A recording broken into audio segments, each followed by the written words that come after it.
What's going on, guys? Welcome back to the channel. In today's video, we're going to be back to work on the BMW M3. But before we get started with that, today's video is brought to you by PDS Debt. So you guys know with today's economy, everything is just so expensive and debt can rack up quick, whether you're buying your dream car or you just spend a little bit too much on your credit cards. You guys know how hard it is to pay down those balances. No matter how much you pay, they just seem like they never go away. Well, that's where PDS Debt comes in. PDS Debt is a financial technology company that helps everyday hardworking Americans such as you and me get out of financial debt. They've already helped over 100,000 Americans and resolved over $500 million in debt. And the coolest part about PDS Debt is they don't care if you have a good or bad credit score. They have a whole team of professionals that will take a look at your situation and find the best plan to get you out of debt and get you back on the road to financial freedom so you can enjoy all the amenities life has to offer. So what are you guys waiting for? Debt doesn't have to control your life. Get your free assessment at pdsdebt.com/vtune and find your path to financial freedom. You're only 30 seconds from taking your first step. pdsdebt.com/vtune. Now let's get back to work on this BMW. So it's time to get to work on the BMW M3, but before we can get this thing on the frame machine, as you can see,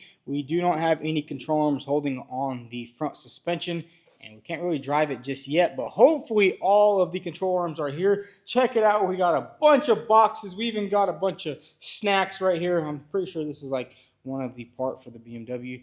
Not sure why they use the snack box. But anyways, let's go ahead and do a little bit of unboxing, and hopefully we have those control arms in, then we can slap them on, and maybe we'll go ahead and do a little bit of work on the interior. When you get the seat belts out, get those shipped out to Safety Restore. We're probably going to go ahead and swap the color from black, yellow. I think that will look really cool. But anyways, let's go ahead and unbox all these boxes.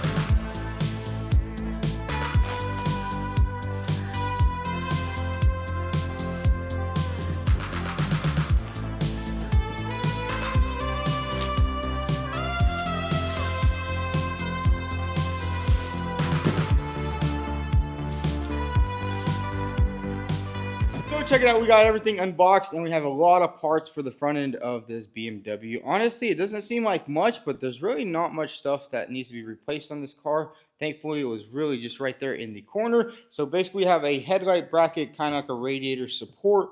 Then we have the auxiliary water cooler for one of the turbos.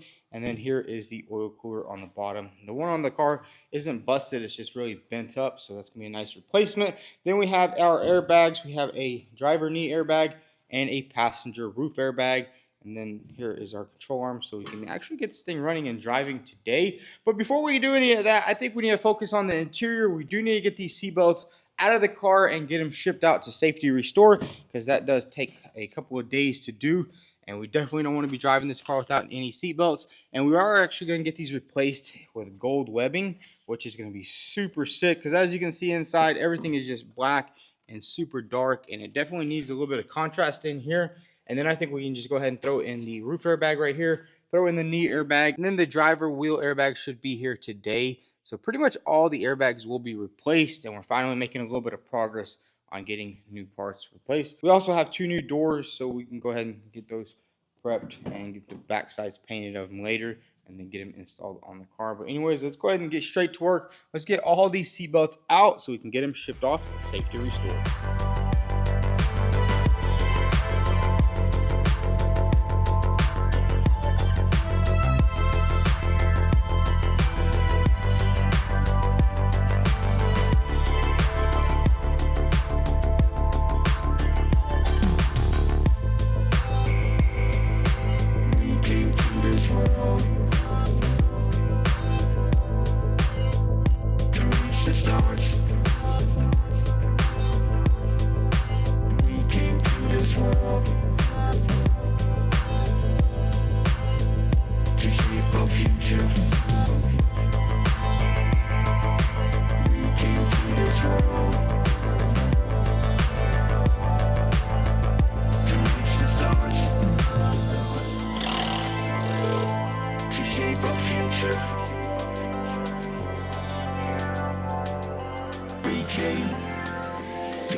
So check it out, we went ahead and removed all of the seat belts. We also installed the roof airbag right here, and then we installed the lower knee airbag. The driver airbag has not came in yet, so now what we're going to do is move on to the front end. We need to get this thing ready to run and drive, which basically means we just have to install 2 control arms, the upper and lower control arms. So let's go ahead and do that right there. Get this spindle in the right area, and then we're going to go ahead and bring the frame machine inside the shop and get this thing on the frame.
So finally, the BMW M3 runs and drives. We just swapped on those control arms, popped the gunny wheel on it, and I'm actually surprised that this thing starts right up, even though all of the wires are just completely ripped off, which is pretty impressive. You would think that all that stuff right there would make it not run, but now that the car runs and drives, it's time to go ahead and put it on the frame machine. I was actually thinking about getting this thing all nice and painted in, but honestly, I think we'll do this frame job right here and then do that. Maybe even call a sandblast guy out, get him to sandblast the whole thing, and then epoxy paint it. And I mean, that would take a couple of days, maybe a couple of weeks, just to find somebody, plus buy all the paint, get all the materials. And honestly, I just don't really want to do that. I want to test it out, make sure it works good, make sure those pulling tires work good, make sure everything works good with the machine before we, you know, give it a nice paint job and redo a lot of the stuff. Although a lot of the hardware on this thing might need to be replaced, like some of these bolts and screws. Probably just get like some little thicker ones, because they're supposed to be a little thicker, as you can see, and it kind of just slides in the back, which isn't too good. So we'll have to make a trip to the hardware store to get that. And now we just need to figure out how we're going to get this thing inside the shop and see exactly how it fits. Is it even going to be possible? That's kind of the reason why I didn't really want a frame machine here, because it's kind of tight in there. As you can see, that tower right there is almost the same height as that. But anyways, let's go ahead and find a way to get this thing inside the shop.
So check it out, guys. We got the frame machine pushed inside, and man, do I gotta say, that right there was not an easy task. We had a bunch of issues where the floor tiles were kind of ripping up. Forklift was leaking a little bit of fluid, but we got the frame machine in at last, and man, do I gotta say, it fits in here perfectly. And I mean, there's still plenty of room to walk around in the back and in the front, although the ramps almost do not fit, so maybe we'll have to scoot the frame machine just a hair forward. I think we can just push it slightly. What we actually did was we used one of these forklift extensions, put it under there, and it slid pretty good. But now it's time to go ahead and put this thing to use. I went ahead and got a new air hose, got a couple of new adapters, and it's time to test this thing and see if it even works. This thing was sitting outside for quite some time. I'm not sure what's going on here. I'm guessing you plug up the air hose right there, and then that right there is the release for the little piston. Basically, whenever you lift it up, it locks into place, and then the little piston unlocks it when you're ready to go down. So let's go ahead and hop in the BMW M3. This thing finally runs and drives. The BMW does run a little bit weird, but we reached out to the previous owner. It turns out this thing is tuned on E85, and I know cars that are tuned on E85, they have a little bit of trouble starting sometimes, especially if it's like cold or anything like that. And maybe it's because of this air filter right here. We kind of just plugged it up so we would have the MAP sensor, but obviously it's not getting any air through there because it's completely destroyed. And while we're doing all that, we actually got our airbag in right here from Naughty Auto Parts. He sent it on over. It's pretty good condition, so we can go ahead and pop that in a little bit. But anyways, let's go ahead and hop in this car and get it on this frame machine. Hopefully it doesn't like bottom out over there because it is pretty low. I guess it's lowered on some H&R springs. It's pretty freaking low. Check that out right there, which I mean, it does look really good. But let's go ahead and get in this thing, back it up, and get it loaded on the frame machine.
So check it out, we got the BMW on the frame machine, and that was a little bit sketchy because there's actually no brakes, so I kind of had to just drive it with the e-brake. But good thing is we have a new brake line on order. It should be here in a couple of days. Now it's time to go ahead and set this thing up, and we need to set it up on some blocks because unfortunately, I don't know why BMW decided that they don't want to use pinch welds like on normal cars. They kind of put their pinch weld like this, and instead of normal cars just have them going along the bottom so you can actually use the clamps. But we don't have any of that. So what we're going to do is actually just jack the car up, put 4 blocks underneath there, strap it all down, and then this thing will be ready to do some frame pulling.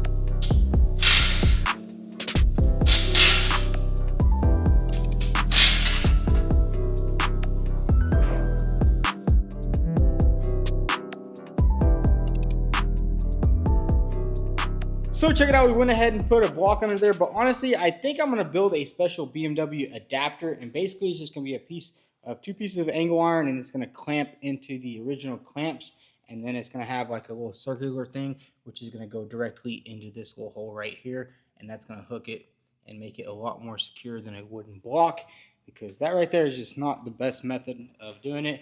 I mean, usually on trucks, you can use wooden blocks, strap it all down, but on a BMW, you definitely want to do a little bit more because whenever you're going to be doing all the measuring, you want to make sure the car is sitting 100% level. Make sure everything is set up perfectly so that way whenever you go to put on the new parts, everything lines up. But what we're going to do right now is we're going to go ahead and start stripping down some of this stuff right here. Basically, this entire driver's side suspension has to be completely removed, as with everything in this general area right here, because we are going to be replacing this entire shock tower right here because that thing is just completely ripped off. As you can see, ripped off right there in the back, ripped off in the front.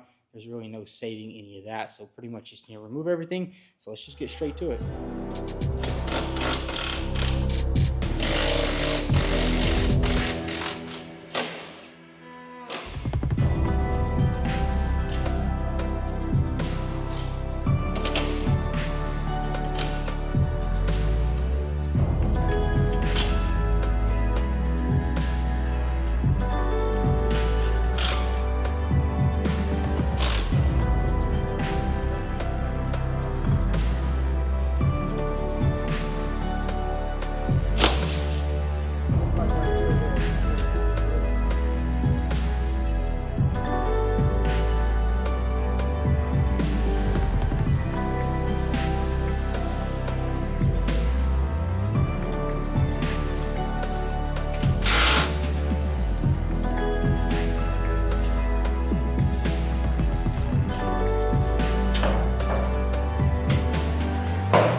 So check it out. We pretty much removed all of the bad damaged parts, and man, do I gotta say, it is not looking too good. Honestly, whenever you're looking from it from afar, when everything's on it, it seems like a really easy fix. But man, this right here is gonna be pretty challenging, and we're kind of thinking about maybe even dropping the engine down because as you can see, this frame rail right here bolts onto the subframe, and there's really no way of replacing it without taking off the subframe, which means you have to pretty much drop the engine or suspend the engine in the air, which we can't really do that because there's going to be no shock tower here, and usually you put like a brace across. So we're going to have to find out exactly how to do that because right here there is like little spot welds on the back of the frame rail, and the way you could do it is pretty much just replace one side of the rail and leave the other side and kind of just splice it in. But that subframe is kind of in the way, and maybe once we start pulling, maybe this right here will just come out pretty easy. I mean, it is some pretty thin metal. It doesn't look like it's too crazy. Plus, there's a lot of access. Once you take off this front piece right here, you can basically get your hand all the way up in there, and maybe we can even get a plate, put a plate back here, and then bolt it on there and just pull it all out, and then just replace the outer piece, and then we can move on to this strut tower. But everything else, I mean, the damage kind of looks like it just stayed right in this area right here. Even whenever I took off these top pieces right here, nothing really moved, and you can see it doesn't look like any of this right here is like ripped out. So I'm kind of guessing that that area right there kind of absorbed all of the damage, and it kind of just went right there, right beside the turbos. And hopefully once we cut this shock tower off, there's no damage or anything to those turbos because they are awfully close to the side of that frame rail. I mean, you can see there's a little debris right there. Let's see. The actuators seem to be good. It doesn't really seem like there's anything leaking or anything like that. But man, do I gotta say, I absolutely love this frame machine. I mean, right now it's sitting at the perfect height. I mean, it's super easy to work on, and there's a pretty good platform right here where you can put your tools down. You can kind of walk on it, stand on it, and even if you need to like hammer something on it. And yeah, this frame machine was definitely the move to get, and I can't believe I didn't get one sooner. But I think we'll probably hold off on pulling anything on this episode. I still have to go and get the metal for the clamps, so we'll have to go buy that and build some custom brackets to get this thing set up properly, and then we'll have to strap it all down just so we can get all this pulled out pretty good. Make sure everything's straight, make sure everything's lined up, because these BMWs, you don't pull it out right and the hood gap will be super big. So that's going to be a wrap for today's video. We got a lot of work done on the BMW F80 M3, and honestly, I can't wait to start using this frame machine. Obviously, we just have to take some time, set everything up properly. We have to buy a couple more things for the frame machine, although all the pumps do work at the moment, but I definitely want to switch to electric because they're just a lot better, a lot more efficient, and these right here tend to break, especially if there's any water in the air lines or anything like that, kind of messes up. And we also need to grab a bunch of clamps, bunch of tie downs, basically just order everything that we need to get this frame machine 100% operational. We've kind of just been setting everything up, and man, do I gotta tell you, it's been raining over here in Chattanooga so bad. All the highways have been flooded. The shop flooded a little bit up in the front, which kind of sucks. Kind of brought a little bit of water inside, so we're kind of battling that right there. But thankfully, all is good. And in the next episode, we'll get this thing all pulled out, get the new apron on, get everything lined up, get it all welded up. We'll also go ahead and throw on the doors, hood, headlights, and bumper, line everything up, get this thing back on the road. And man, I can't wait for the future with this frame machine. We're going to be doing a lot of cool stuff with it. And I mean, just to have this thing as a table to build like that Mustang out there, it's actually going to be really nice because it's a very solid platform to work on. It's very flat and everything's nice and straight. But anyways, guys, that's going to be a wrap. Hopefully in the next episode, we'll get all this welded up, get everything lined up, get all the new parts on this car. And man, do I gotta say, these smash cars, I mean, they just take a lot of work, but this one's definitely gonna be a fun one. I definitely kind of expected this from the pictures, honestly. When Matt was buying this car, I honestly thought it was a parts car, but thankfully we were gonna put another BMW back on the road, and hopefully everything here turns out pretty good. I'm hoping we don't have to pull out this engine right there, because that is just gonna be so much more work, and you gotta take everything off, remove everything. And now that it's on the frame machine, it's going to be really hard. Maybe just lower it down and move it out of the way, or just lower the subframe down a little bit. But definitely that's going to be a challenge for the next video. If y'all enjoyed this video, go ahead and hit that like button. Also follow us on Instagram at VTune. Thanks for watching.